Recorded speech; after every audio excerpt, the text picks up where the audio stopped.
उज्जैन के विश्व प्रसिद्ध महाकालेश्वर मंदिर में होली पर्व पर आगजनी की घटना घटित हुई थी। घटना में करीब 14 पुजारी, पुरोहित व सेवक झुलस गए थे। हालांकि सभी लोग ठीक हैं, जिनका उपचार जारी है। वही घटना के बाद से ही जहां एक और मंदिर समिति द्वारा लगातार सख्त कदम उठाए जा रहे हैं, तो वहीं कुछ लोगों द्वारा मंदिर के मामले में न्यायालय कार्रवाई करने की बात कही जा रही है। इसके साथ ही मीडिया के माध्यम से बयानबाजी भी की जा रही है। ऐसे लोगों के खिलाफ महाकाल मंदिर के पुजारी व पुरोहित लामबंद हो उठे हैं। महाकाल मंदिर के पुजारी व पुरोहितों द्वारा गुरुवार को कोटी पैलेस स्थित प्रशासनिक भवन पहुंचकर कलेक्टर को एक ज्ञापन सौंपा गया। ज्ञापन में आरोप लगाया गया कि एक दंपत्ति महाकाल मंदिर सहित अन्य मंदिरों की छवि खराब करने में लगी हुई है। उक्त दंपत्ति मीडिया के माध्यम से मंदिरों को बदनाम करने में लगी है। ऐसे लोग कतिपय तौर पर न्यायालय में झूठी याचिका लगाकर वाहवाही बटोरने में लगे रहते हैं। पूर्व में भी ऐसे लोगों के प्रकरण न्यायालय में खारिज कर दिए हुए हैं। किए हुए हैं। पुजारियों द्वारा मांग की गई कि ऐसे लोगों की शिकायतों पर जांच की जाए और यदि शिकायतें झूठी पाई जाती हैं तो शिकायतकर्ता पर ठोस कार्रवाई की जाए। हमारे मंदिर से जुड़े हुए परिवार के एक पति पत्नी हैं। उन्होंने पूरे मंदिर के उज्जैन शहर के 170 मंदिरों पे पुजारी बनने के लिए आवेदन दे रखे हैं। मंदिर महाकालेश्वर मंदिर पूरी प्रॉपर्टीज महाकालेश्वर मंदिर एक्ट के तहत मंदिर प्रबंध समिति की है। जितने मंदिर हैं वो सारे मंदिर भी मंदिर प्रबंध समिति के दायरे में आते हैं। तो किसी का भी व्यक्तिगत कोई भी ऐसी चीज़ नहीं है कि किसी को हम दे दें हमारे उठा के। ये सब मंदिर प्रबंध समिति में डिसाइडेशंस होता है और डिसाइडेशंस होकर उन सब को अपॉइंटमेंट नियुक्ति मंदिर प्रबंध समिति के हाथ में है। नए नए सर महोदय आते हैं और ये दोनों पति पत्नी, मुझे तो शायद जयराज चौबे और सारिका गुरु नाम है इन दोनों पति पत्नी का, ये अननेसेसरी परेशान करते हैं। और मीडिया के माध्यम से ही आप लोग वो थोड़ी सी सतर्कता वापरें इन दोनों पति पत्नियों के लिए। ये हमेशा कुछ न कुछ हम मंदिर के खिलाफ, अंडगल प्रबंध समिति के खिलाफ, मंदिर से जुड़े हुए लोगों के खिलाफ पेपरों में और मीडिया के माध्यम से ये लोग एक शांतिपूर्ण माहौल, चलते हुए माहौल को डिस्टर्ब करने का प्रयास करते हैं। आज उसी तारतम्यता में समस्त पुजारी और समस्त पुरोहित कलेक्टर साहब से मिलने आए थे और अपनी बात को कलेक्टर साहब की समक्षता में रखा और सब ने अपना ज्ञापन प्रस्तुत किया। अभी पुजारी, पुरोहित और जो सेवक है उनको कुछ परेशानियों का सामना करना पड़ रहा है अभी, तो वो किस प्रकार की? नहीं, देखिए, कोई भी चीज़ की कोई भी समस्या ऐसी नहीं है जिसका सामना करना पड़ रहा है। आज की तारीख में मंदिर के अंदर महाकाल भगवान की अनुशासन संहिता भगवान महाकाल के प्रोटोकॉल के तहत तैयार की जा रही है और उसमें जो भी मैं भी अगर होऊंगा तो मैं भी अगर उसका अनुसरण करूंगा, पालन करूंगा, तो मेरे को भी उसका जो भी आएगा उसका पालन करना पड़ेगा। श्री महाकाल मंदिर के पुजारी और पुरोहित समिति यहाँ पर आज मिलने के लिए आई थी, जिन्होंने एक ज्ञापन दिया है। ज्ञापन में मुख्य रूप से ये लिखा गया है कि कुछ एक लोग हैं जो अनावश्यक रूप से भ्रम फैला रहे हैं पूरी प्रतिनिधि व्यवस्था के संबंध में। ज्ञापन में ये मांग की गई है कि ऐसे लोगों के खिलाफ कार्रवाई की जाए। तो ज्ञापन अभी हमें प्राप्त हुआ है। पूरे मंदिर के एक्ट, जो बायलॉज हैं, मंदिर समिति के विभिन्न निर्णय हैं, उसका हम लोग स्टडी कर रहे हैं और स्टडी करने के पश्चात जो भी वैधानिक कार्रवाई बनती है वो न्यायोचित की जाएगी। सभी निजी स्कूल संचालक एवं प्राचार्य विद्यार्थियों व उनके अभिभावकों को अनावश्यक रूप से अनाधिकृत पब्लिशर्स की पुस्तकें व यूनिफॉर्म खरीदने के लिए बाध्य न करें। जिला स्तरीय समिति के अनुशंसा के बिना विद्यालय की फीस में भी वृद्धि न की जाए। बच्चों के हित में जिला प्रशासन दिशा निर्देशों का प्रभावी क्रियान्वयन के लिए प्रतिबद्ध है। फ्लाइंग स्क्वाड टीम द्वारा लगातार पुस्तक विक्रेता दुकानों की जांच की जाएगी। आमजन इस संबंध में अपनी शिकायत कमांड कंट्रोल रूम के दूरभाष क्रमांक 073425200711 पर कर सकेंगे। नंबर एक बार फिर से लिख लीजिए, 073425200711। निर्देशों के उल्लंघन पर संबंधित स्कूल संचालक के विरुद्ध कार्रवाई की जाएगी। यह निर्देश उज्जैन कलेक्टर नीरज कुमार सिंह ने सभी निजी स्कूल संचालकों को दिए हैं। गुरुवार को शासकीय उत्कृष्ट विद्यालय में जिले के सभी निजी स्कूल संचालकों को स्कूल शिक्षा विभाग व धारा 144 के तहत जारी दिशा निर्देश के संबंध में विस्तार से जानकारी दी गई है। इस अवसर पर जिला शिक्षा अधिकारी उज्जैन, एसडीएम उज्जैन दक्षिण अर्थ जैन, एडीएम उत्तर एल गर्ग सहित अन्य अधिकारी भी मौजूद रहे। कलेक्टर सिंह ने सभी स्कूल संचालकों को निर्देशित किया है कि वे प्रत्येक कक्षा के लिए अनिवार्य पुस्तकों की सूची अपने स्कूल की वेबसाइट पर अनिवार्य रूप से अपलोड करेंगे, अपने स्कूल परिसर में सार्वजनिक स्थान पर चस्पा करेंगे। इसकी सूची भी जिला शिक्षा अधिकारी व संबंधित एसडीएम को देंगे।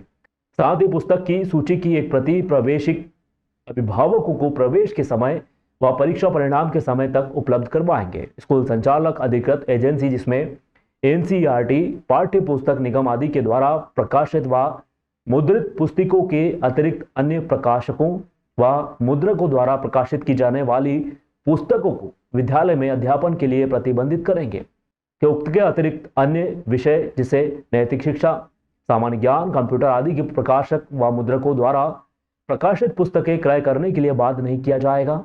स्कूल संचालक द्वारा विद्यार्थी व अभिभावकों को पुस्तकें, कापियां, संपूर्ण यूनिफॉर्म आदि संबंधित स्कूल संस्था अथवा किसी भी एक दुकान विक्रेता संस्था विशेष से क्रय किए जाने के लिए बाध्य नहीं किया जाएगा। स्कूल संचालक व विक्रेता द्वारा पुस्तकें के सेट की कीमत बढ़ाने के लिए अनावश्यक सामग्री जो निर्धारित पाठ्यक्रम से संबंधित नहीं है, इसका समावेश सेट में नहीं किया जाएगा। कोई भी विक्रेता किसी भी कक्षा के पूरे सेट को क्रय करने की बाध्य नहीं रहेगा। यदि किसी विद्यार्थी के पास पुरानी किताबें उपलब्ध हों तो उसे केवल उसकी आवश्यकता की पुस्तकों को ही विक्रेता के द्वारा उपलब्ध करवाया जाएगा। नोटबुक यानी कि कॉपी पर ग्रेड, किस साइज, मूल्य, पेज की संख्या आदि की जानकारी स्पष्ट रूप से उल्लेखित होना चाहिए। कोई भी विद्यालय अधिकतम 2 से अधिक यूनिफॉर्म निर्धारित नहीं कर सकेंगे। ब्लेजर इसके अतिरिक्त होगा। विद्यालय प्रशासन के द्वारा स्कूल यूनिफॉर्म का निर्धारण इस प्रकार किया जाएगा कि कम से कम 3 सत्र तक उसमें परिवर्तन नहीं हो। विद्यालय प्रशासन द्वारा वार्षिकोत्सव अथवा अन्य किसी आयोजन पर किसी भी प्रकार की वेशभूषा को विद्यार्थी या पालकों को क्रय करने के लिए बाध्य नहीं किया जा सकेगा। स्पष्ट होता है कि किसी भी बच्चे के ऊपर अनावश्यक रूप से दबाव बनाया गया है कि आपकी महंगी किताबें खरीदिए, स्टेट बोर्ड या एनसीईआरटी को छोड़ करके जो है जबरदस्ती अन्य किताबें प्रिस्क्राइब की जा रही हैं, या फिर आर्टिफिशियल स्कैर्सिटी मार्केट में क्रिएट की जा रही है जिसमें कि जो है सिर्फ एक ही दुकान पर किताब उपलब्ध है, बाकी जगह उपलब्ध नहीं है, तो वो कार्रवाई के लिए भागीदार बनेंगे। आपके खिलाफ कार्रवाई ना हो इसके लिए आपको सुनिश्चित करना है कि आप लोग अपनी सारी सूचियाँ जो कौन सी किताबें आप लोग प्रिस्क्राइब कर रहे हैं वो सारी सूचियाँ अपने डिस्प्ले बोर्ड पर तो रखें, वेबसाइट पर रखें और यहाँ डीओ के ऑफिस में सबमिट करा दें। जो एसडीएम से उनके ऑफिस में उसकी एक कॉपी रहे। वो किताबें किन किन पब्लिशर्स के यहाँ आपकी जानकारी अनुसार मिल रही है? देखिए, आज प्राइवेट स्कूल्स की बैठक आयोजित की गई थी। उसमें सभी प्राइवेट स्कूल्स को जो राज्य शासन ने निर्देश जारी किए हैं स्कूलों की फ़ीस के संबंध में और पूर्व से जो नियम चले आ रहे हैं उसके संबंध में और स्कूलों में जो किताबें उपयोग होती हैं उसके संबंध में जो निर्देश जारी किए उसके बारे में पूरा विस्तृत तरीके से ट्रेनिंग सेशन रखा गया था। वहाँ पर सभी को सारे रूल्स और लॉज बताए गए हैं और उसका पालन करने की समझाइश दी गई है और ये भी हिदायत दी गई है कि यदि इसका उल्लंघन होना पाया जाता है तो छात्र हित में और पालकों के हित में कार्रवाई भी की जा सकेगी। ये जो निर्देश शासन से प्राप्त हुए थे उसके पश्चात हम लोगों ने अपने भी 144 के आदेश जारी किए हैं।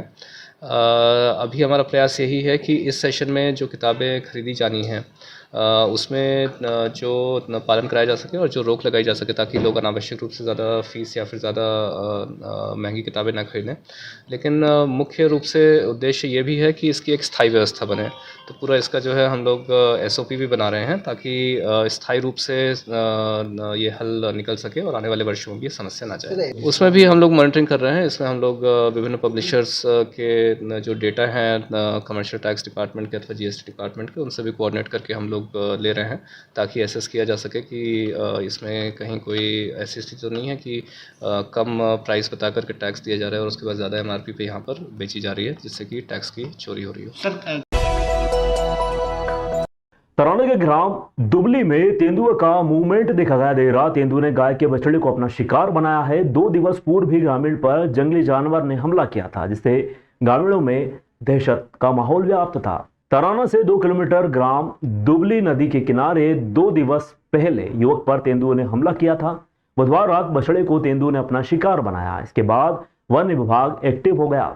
उज्जैन से वन विभाग की टीम ने पिंजरा मंगवाकर घटनास्थल पर लगवा दिया है।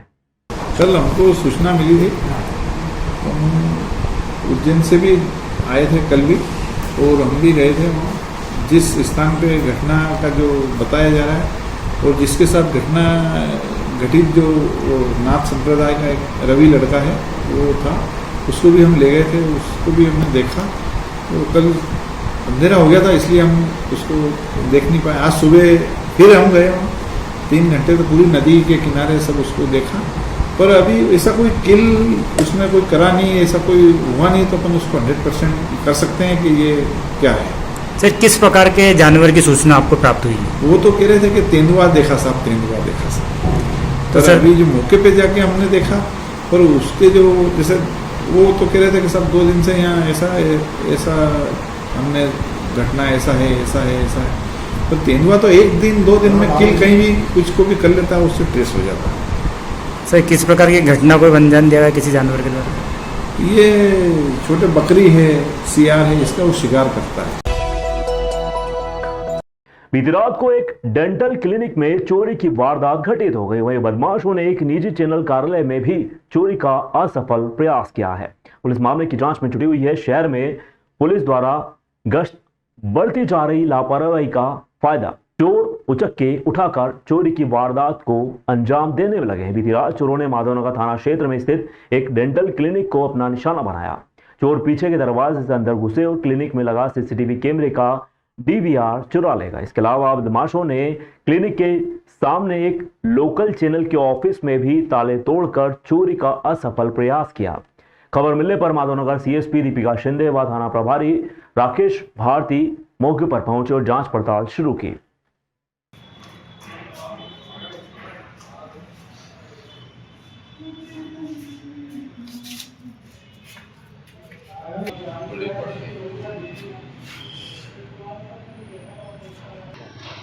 फ्रीगंज क्षेत्र में डेंटल क्लिनिक्स है, वहाँ पर अभी चोरी की सूचना प्राप्त हुई है। पुलिस उस संबंध में जानकारी एकत्रित कर रही है कि घटना क्या हुई है, उसके बाद कार्रवाई की जाएगी। अन्य और जगह की भी कोई सूचना है कि एक और जगह की सूचना है कि घटना हुई है, अभी उसकी भी तस्दीक की जानी है, तस्दीक कर रहा है। क्या कुछ चोरी गया है? यहाँ से तो केवल डीवीआर ले गए हैं, बाकी अभी जहाँ स्पॉट पे है हम लोग वहाँ और कोई सामग्री नहीं गई है। डीवीआर की चोरी की सूचना। प्रसिद्ध फिल्म अभिनेता आशुतोष राणा ने आज बाबा महाकाल के दर्शन कर आशीर्वाद प्राप्त किया। दरअसल बाबा महाकाल के अनन्य भक्त हिंदी फिल्मों के मशहूर कलाकार आशुतोष राणा कई बार महाकाल मंदिर आ चुके हैं। उन्होंने महाकाल मंदिर पहुंचकर भगवान महाकालेश्वर के दर्शन कर आशीर्वाद प्राप्त किया। इस दौरान उन्होंने गर्भगृह के बाहर से बाबा महाकाल के दर्शन कर पूजा अर्चना की। इसके बाद उन्होंने नंदीग्रह में बैठकर करीब 15 मिनट तक ओम नमः शिवाय मंत्र का जाप भी किया। वहीं पुजारी परिवार की ओर से आशुतोष राणा का सम्मान किया गया।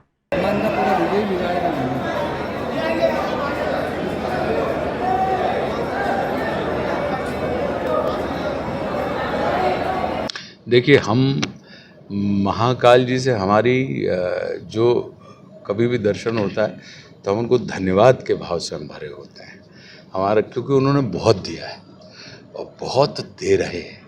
और ये जो कुछ भी अगर मैं बोल पा रहा हूँ, बात कर पा रहा हूँ और आप अगर मुझे देख पा रहे हो और आप भी बात कर पा रहे हो, तो ये परम ब्रह्म परमात्मा की कृपा ही है, जिसके कारण हम एक दूसरे के साथ निर्जीव होते हुए भी सजीव रूप से संपर्क स्थापित कर पा रहे हैं। तो इतना कुछ उन्होंने दिया है, उनसे प्रार्थना करता हूँ मैं कि आपने बहुत दिया, बस आपकी इस कृपा का कभी हमसे दुरुपयोग ना हो, सदुपयोग होता रहे। और धन्यवाद देने हम जाते हैं और वो उतने ही लाड़ से कुछ और भी दे देते हैं। भारत उत्सव पर्वों त्योहार व व्रतों का देश है। यहाँ अलग अलग राज्य, स्थान, जाति, समाज, पंथ, कुल आदि में नित्य नए लोक उत्सव मनाए जाते हैं। इन्हीं में से एक दशा माता का पर्व भी है। अपने परिवार व कुल में सुख समृद्धि, ऐश्वर्य, वैभव, धन धान्य, संपदा आदि अक्षुण्ण बनी रहे, सामाजिक आर्थिक दशा में वृद्धि हो, इस कामना से भारतीय हिंदू महिलाएं चैत्र मास में कृष्ण पक्ष की दशमी को दशा माता यानी कि लक्ष्मी स्वरूपा मां भगवती की पूजा करती हैं। साथ ही अपने सुहाग की रक्षा एवं उनके दीर्घायु होने की कामना से भगवान विष्णु स्वरूप पीपल के पेड़ की परिक्रमा कर उसे 10 तार 10 गठानों वाले पीले धागे का रक्षा सूत्र बांधती हैं। 16 श्रृंगार एवं लाल वस्त्रों में सजी संवरी महिलाएं प्रातः काल से ही पूजन, व्रत, उपवास आदि की तैयारियों में लग जाती हैं। इस दिन राजा नील व महारानी दमयंती की कथा भी सुनाई जाती है। देववृक्ष पीपल या बरगद के पेड़ को पूजने के पीछे का कारण पर्यावरण के प्रति अपनी कृतज्ञता एवं उसके संरक्षण के प्रति अपना कर्तव्य निभाना भी होता है।